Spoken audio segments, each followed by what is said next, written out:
दोस्तों, तो मैं ज्योति यंग डिजिटल फॉरएवर।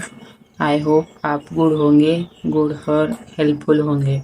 तो आज का टॉपिक मैं एक ऐसी बात लेके आई हूँ कि आपके घर घर की कहानी जैसे होती ना। तो दूध वाले को मैंने एडवांस में पैसे मांगे, दूध वाले ने तो मैंने दे दिए। तो उसके ऊपर एक बहस हो गई कि मतलब तुम्हें पता नहीं है, तुम पैसे की वैल्यू नहीं जानती। ऐसे पति ने बोला कि पैसे होते है तो इसे इज्जत मिलती, जो पैसे कमाते ना उसे इज्जत मिलती है।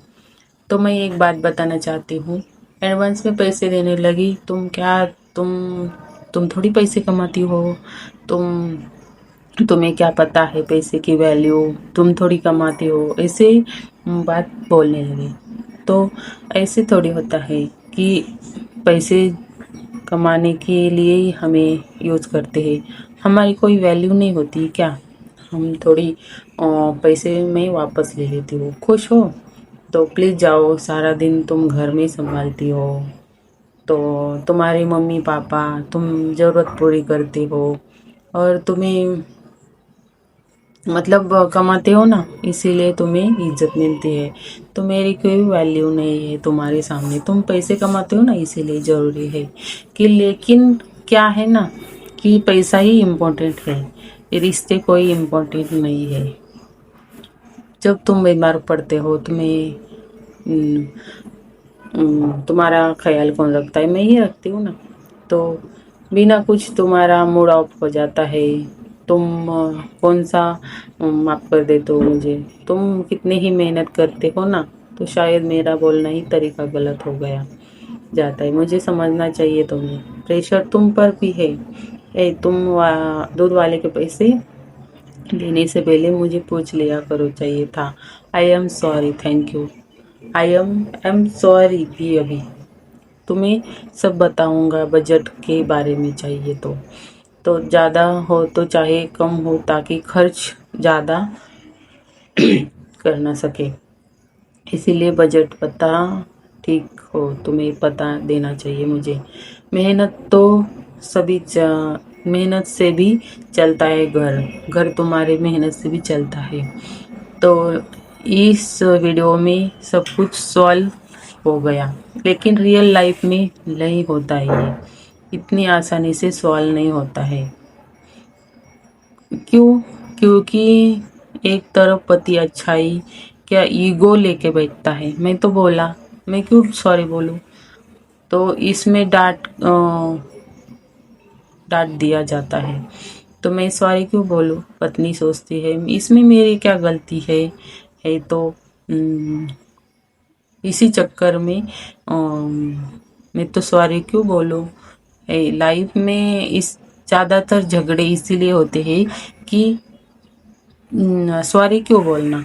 सॉरी तो मैं नहीं बोल सकता ना, सुलझते हैं। लेकिन इसलिए आई थिंक ईगो ही हमें ज़्यादा झगड़े देता है। ईगो को हटा दीजिए और समझदारी से मैटर का सुलझा दीजिए, कोशिश कीजिए, है ना। रिश्तों में बचाइए रिश्तों को, नहीं तो रिश्ते जल्दी ही टूट जाएंगे, वरना पश्चाताप करना पड़ेगा।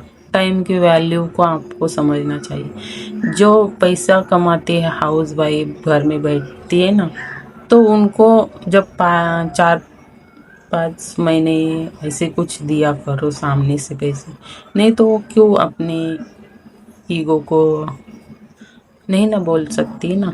तो इतना वैल्यू होनी चाहिए। जब पत्नी को ही इज्जत मिलनी चाहिए, वो पति से भी पत्नी को इज्जत देते हैं, तो नहीं तो ऐसे घर बिखर जाते हैं। तो इसीलिए मैं बोलती हूँ कि वैल्यू करो और अपने आप को सुधारो। नहीं तो कभी कभी ऐसा होता है ना कि वैल्यू के सामने पैसे की ज़्यादा वैल्यू होती है और रिश्तों की नहीं। इसीलिए रिश्ते से ज़्यादा पत्नी का ख्याल रखें।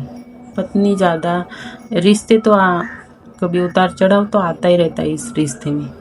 इसीलिए रिश्ते को भी बचाइए, पैसे की वैल्यू करिए और टाइम पे सुलझना चाहिए। नहीं तो टाइम जाएगा तो रिश्ता भी टूट जाएगा और पैसे के आते जाते रहेंगे। इसीलिए रिश्ते की वैल्यू करिए।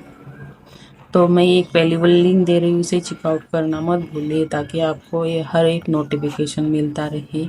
तो आज का वीडियो कैसा लगा आपको एक डीएम करके बता सकते हो। मैं तो हाउस वाइफ के लिए एक मोटिवेशन वीडियो लेकर आती हूँ, इसीलिए आपको थोड़ा सा समझना चाहिए। तो थैंक यू आज के लिए।